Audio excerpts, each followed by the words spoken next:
أعوذ بالله من الشيطان الرجيم بسم الله الرحمن الرحيم إن المنافقين يخادعون الله وهو خادعهم وإذا قاموا إلى الصلاة قاموا كسالى يراءون الناس ولا يذكرون الله إلا قليلا صدق الله العظيم.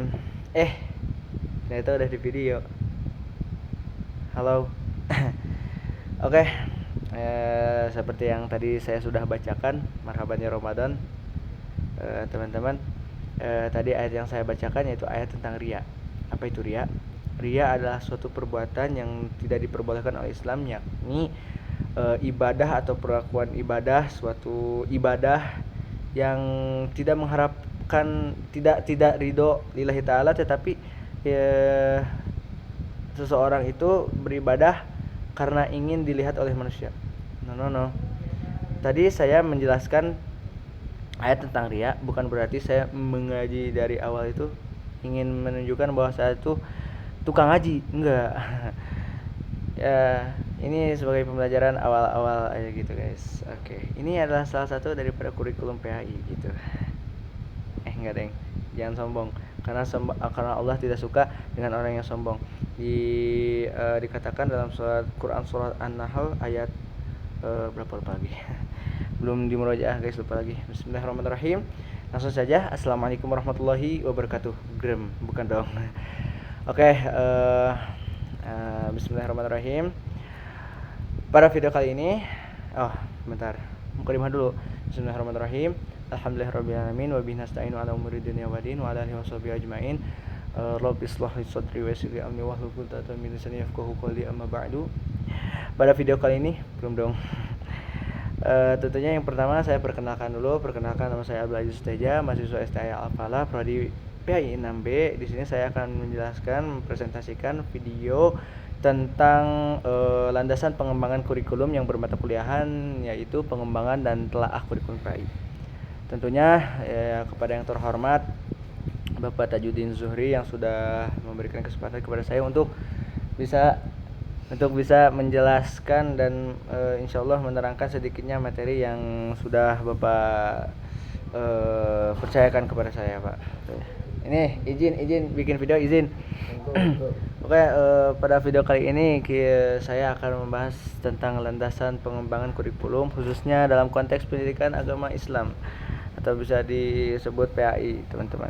Nah, pembahasan ini meliputi definisi kurikulum PAI, fungsi kurikulum, prinsip-prinsip dasar kurikulum PAI, serta landasan filosofis, psikologis, dan sosiologis dalam pengembangan kurikulum, teman-teman. Itu singkatnya ya. Pertama kita akan langsung menjelaskan kepada definisi kurikulum PAI. Secara umum, kurikulum adalah seperangkat alat sholat, bukan dong.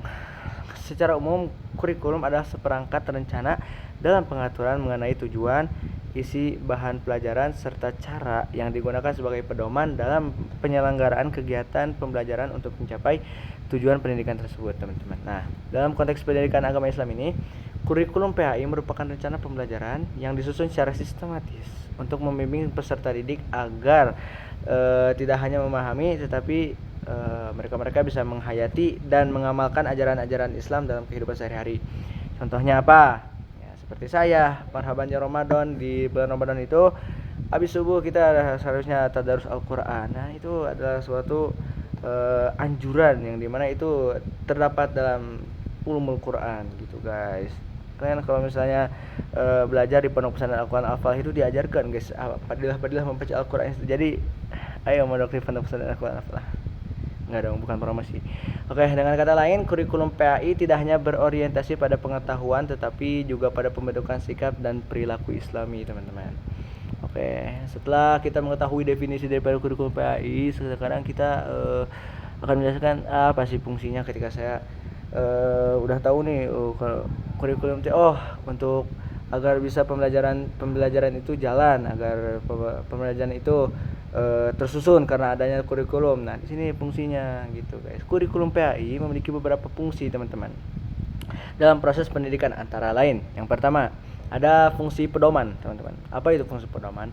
Fungsi pedoman adalah kurikulum menjadi pedoman bagi guru dalam melaksanakan proses pembelajaran. Nah, jadi ketika guru seperti guru itu harus menyiapkan RPP sebelum mengajar kepada sebelum masuk ke kelas karena agar tersusun gitu guys. Nah, dan fungsi kurikulum ini memang sangat bagus di dalam di negara kita. Alhamdulillah terdapat kurikulum merdeka dan ya itu nanti ada penjelasan lainnya. Ya, lalu yang kedua ada fungsi pengembangan. Kurikulum membantu pengembangan potensi peserta didik dalam aspek pengetahuan, sikap maupun keterampilan. Jelas. Dalam pendidikan agama Islam, kurikulumnya yaitu yang pertama agar peserta didik itu bisa mengetahui ilmu-ilmu daripada agama Islam, seperti contoh kecilnya yaitu praktek sholat, praktek wudhu dan lain-lain, itu agar aspek pengetahuan itu agar bisa diterapkan di dalam kehidupan sehari-hari. Dan salah satu daripada fungsi pengembangan yaitu sikap, seperti akhlak dan adab kepada yang tua dan menyayangi kepada yang lebih muda. Bukan. Oke, yang selanjutnya itu ada fungsi penyesuaian. Kurikulum membantu peserta didik menyesuaikan diri dengan lingkungan sosial dan perkembangan zaman. Nah, karena tentu saja di zaman milenial ini tentunya tidak lepas daripada yang namanya setan kotak atau yang disebut handphone ya guys ya. Nah, tentunya saya tidak munafik dan saya juga ini memakai HP di pondok dan yang penting kalian bisa menyesuaikan, dan adanya kurikulum itu agar kita bisa menyesuaikan pendidikan agama Islam dengan zaman modern ini gitu teman-teman. Oke. Lanjut lagi ke fungsi selanjutnya, itu ada fungsi terakhir sekaligus fungsi terakhir yaitu fungsi integrasi nilai gitu teman-teman. Nah, kurikulum PAI berperan dalam menanamkan nilai-nilai keislaman dalam kehidupan peserta didik. Jelas, agar bisa contohnya apa tuh? Ya contohnya seringnya sholat duha teman-teman, itu termasuk daripada kehidupan peserta didik yang islami, sangat islami insyaallah teman-teman. Waalaikumsalam. Ini izin bikin video teman-teman. Oke. Setelah kita mengetahui daripada fungsi daripada kurikulum, lanjut kita langsung ke prinsip-prinsip dasar kurikulum PAI teman-teman.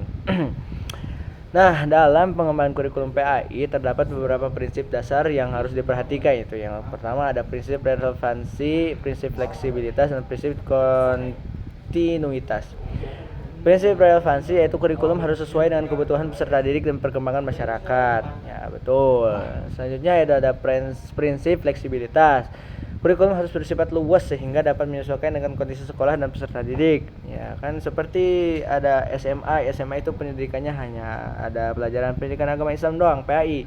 Nah, kalau misalnya di MA, MTS dan lain-lain itu lebih dalam guys pendidikan agama Islamnya, seperti itu Quran hadisnya ada lagi, fikihnya ada lagi, kurdisnya ada lagi, BTQ-nya ada lagi, itu guys. Kurikulum PAI itu fleksibel gitu. Selanjutnya ada prinsip kontinuitas. Kurikulum harus memiliki kesinambungan antara jenjang pendidikan satu dengan yang lainnya gitu guys. Selanjutnya ada prinsip efektivitas dan efisiensi. Kurikulum yang mampu mencapai tujuan pendidikan dengan penggunaan waktu dan sumber daya yang optimal gitu guys. Yang selanjutnya setelah kita mengetahui fungsi-fungsi yaitu selanjutnya kita akan menjelaskan tentang landasan filosofis kurikulum PAI. Nah, landasan filosofis berkaitan dengan pandangan hidup dan nilai-nilai dasar yang menjadi dasar penyusunan kurikulum.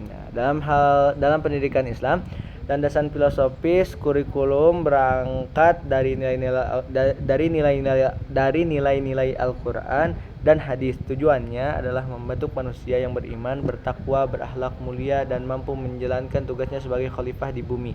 Gitu teman-teman. Dengan demikian, kurikulum PAI tidak hanya menekankan aspek intelektual tetapi juga spiritual dan moral. Itu teman-teman, karena di dalam kurikulum PAI itu tidak hanya pembelajaran yang dapat kita terima, tetapi di dalamnya itu ada sebuah ilmu yang dapat membuat diri kita itu lebih dekat kepada Tuhan gitu guys. Oke, yang selanjutnya ada landasan psikologis kurikulum PAI gitu guys. Singkatnya, landasan psikologis berkaitan dengan perkembangan dan karakteristik peserta didik gitu guys. Jadi ya psikologis itu jadi ya seperti apa pembelajaran tentang ibadah itu termasuk dalam psikologis kurikulum PAI gitu guys. Lanjut, ada landasan sosiologis kurikulum PAI. Landasan sosiologis berkaitan dengan kondisi masyarakat dan lingkungan sosial tempat peserta didik hidup. Langsung saja ke contohnya, itu seperti silaturahmi kepada tetangga kita ya teman-teman. Ketika tetangga kita ada yang kesusahan dan kita kebetulan ada dan kita membantu, itu adalah sebuah akan menjadi ladang pahala gitu teman-teman. Contoh lainnya, karena kita peserta didik, ketika teman kita ingin jajan dan dia itu tidak punya uang dan kebetulan kita punya uang lebih, maka kita sedekah gitu, memberikan jajan kepada teman-teman gitu, minimal 1 batang lah. Enggak dong, itu jangan merokok guys, ingat ya, merokok enggak membunuhmu, tapi merokok mempercepat orang untuk gitu guys intinya. Saya juga merokok soalnya. Oke, dengan demikian kurikulum tidak hanya bersifat teoritis tetapi juga relevan dengan kehidupan nyata di masyarakat. Benar. Karena diajarkan dalam agama Islam itu untuk menjaga silaturahmi agar tidak putus guys ya. Gitu. Oke, sebagai penutup dari pembahasan tersebut dapat disimpulkan bahwa pengembangan kurikulum PAI harus didasarkan pada berbagai landasan yang kuat, yaitu landasan filosofis, psikologis, dan sosiologis. Ketiga landasan ini saling melengkapi dalam membentuk kurikulum yang efektif untuk mencapai tujuan pendidikan agama Islam, teman-teman. Melalui kurikulum yang baik, diharapkan proses pendidikan dapat menghasilkan peserta didik yang tidak hanya cerdas secara intelektual, tetapi juga memiliki akhlak dan kepribadian Islami itu, teman-teman. Nah, demikian penjelasan mengenai landasan pengembangan kurikulum dalam pendidikan agama Islam. Terima kasih kepada teman-teman semua. Mohon maaf apabila saya banyak salah, dan mohon maaf yang sebesar-besarnya kepada Bapak apabila saya banyak salahnya dan banyak tidak sopannya mungkin dalam segi sikap pembicaraan maupun perlakuan saya, Pak. Terima kasih atas perhatiannya. Billahi taufik wal hidayah. Wassalamualaikum warahmatullahi wabarakatuh. Marhaban ya Ramadan. Assalamualaikum.